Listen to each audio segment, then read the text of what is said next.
छत्तीसगढ़ में आज unified command की बड़ी बैठक यहां पर हुई। मुख्यमंत्री के साथ में गृह मंत्री और साथ में ही केंद्र सरकार से लेकर छत्तीसगढ़ और अन्य राज्यों से आए सुरक्षा अधिकारी भी मौजूद रहे। इस दौरान खास तौर पर छत्तीसगढ़ के साथ में लगे अन्य जिलों में, सीमावर्ती जिलों में किस तरीके से नक्सलवाद को खत्म करने को लेकर ऑपरेशन चलाया जा रहा है, क्या कुछ तकनीकी खामियां वहां पर देखने को मिल रही है या क्या कुछ तकनीकी रूप से बेहतर विकल्प वहां पर हो सकते हैं, इन तमाम मुद्दों को लेकर यहाँ पर चर्चा हुई है। छत्तीसगढ़ में आज ये बैठक हुई और इस बड़ी बैठक में खासतौर पर छत्तीसगढ़ ही नहीं बल्कि अन्य पूरे राज्यों में और देश भर में नक्सलवाद को खात्मे को लेकर किस तरीके से जॉइंट ऑपरेशन चलाए जाएंगे, अन्य राज्यों के साथ में मिलकर सुरक्षा एजेंसियां किस तरीके से जॉइंट ऑपरेशन चलाएगी, इन तमाम मुद्दों के साथ में बारीकियों से बातचीत हुआ कि आखिरकार तकनीकी जो संसाधनों का उपयोग है उसके साथ में किस तरीके से बेहतर ऑपरेशन चलाए जा रहे हैं। इससे पहले भी ये जानकारी निकलकर सामने आई थी कि ड्रोन का उपयोग न केवल जवानों की तरफ से यहाँ पर किया जा रहा है, सुरक्षा एजेंसियों की तरफ से किया जा रहा है, बल्कि नक्सली भी अब ड्रोन का इस्तेमाल कर रहे थे। इस तरीके से जो तकनीकी जो संसाधन है उनका बेहतर इस्तेमाल के साथ में बेहतर कुशल ऑपरेशन यहाँ पर चलाया जाए ताकि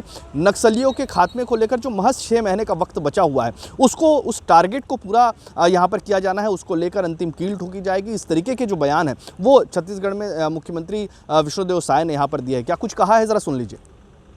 इस बैठक में 2 बिंदुओं पर चर्चा हुई है। एक तो नक्सलवाद के साथ जो हमारे जवान लड़ रहे हैं और 20 महीने में अभूतपूर्व सफलता हासिल हुई है। बड़े बड़े माओवाद को न्यूट्रलाइज करने में हमारे जवान सफल हुए हैं, उनको धन्यवाद भी देते हैं। और दूसरा बिंदु है, उस क्षेत्र में नक्सलवाद तो समाप्त कर रहे हैं लेकिन उनका विश्वास भी जीतना है, इसलिए विकास को पहुंचाना है उन तक और उसके लिए नियत योजना की शुरुआत किए हैं, जिसके माध्यम से सरकार की जो योजनाएं हैं उसको गांव तक पहुंचा पा रहे हैं।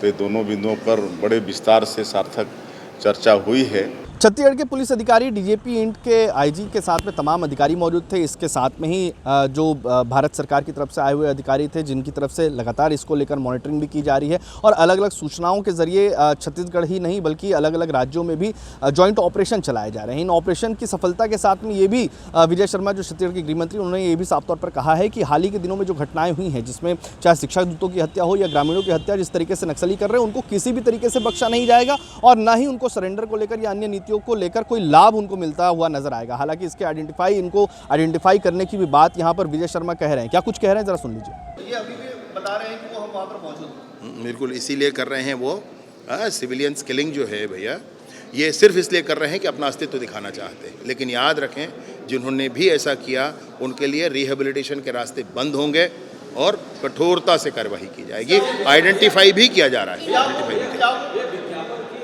कमिश्नरी प्रणाली के लिए हम लोग कोशिश ये करेंगे कि जल्द से जल्द लागू हो जाए।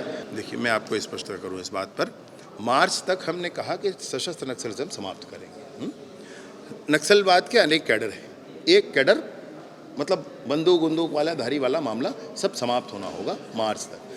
उसके बाद पूरे बस्तर में डेवलपमेंट है, उसके बाद जो रेडिकलाइज के कुछ है तो उनको ठीक करना, यह भी एक प्रोसेस है। वो सारे ही प्रोसेस चलते रहेंगे। ऐसा नहीं है कि मार्च 26 के बाद सब लोग उठ करके बस्तर चले जा रहे हैं, ऐसा नहीं होगा। वो सब कुछ रहेगा।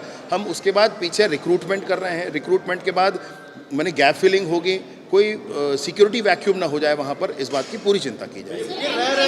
मार्च 2026 का लक्ष्य रखा गया है कि पूरी तरीके से छत्तीसगढ़ ही नहीं देश भर के नक्शे से नक्सलवाद का खात्मा हो जाएगा। नक्सलवाद के खात्मे के बाद किस तरीके का विकास होगा इसको लेकर भी यहाँ पर चर्चा हुई है। किन क्षेत्रों पर किस तरीके से स्कूल खोले जाएंगे, मैपिंग के जरिए बाकायदा इन जगहों पर यह तय किया गया है कि कहाँ पर स्वास्थ्य के लिए अस्पताल, बड़े अस्पताल खोले जाएंगे, कहाँ पर शिक्षा के लिए बड़े स्कूल खोले जाएंगे और किस तरीके से इन तमाम चीज़ों की मॉनिटरिंग होगी, किस तरीके से इन तमाम चीज़ों की नींव रखी जाएगी और उन क्षेत्रों पर नक्सलवाद खत्म होने के बाद जनता को सरकार की तमाम योजनाओं का लाभ मिले, आसानी से मिले, इसका बेहतर इस्तेमाल किस तरीके से किया जाएगा, इसकी चर्चा आज यहां पर बड़ी बैठक में छत्तीसगढ़ में की गई। छत्तीसगढ़ से TV9 के लिए अमित मिश्रा।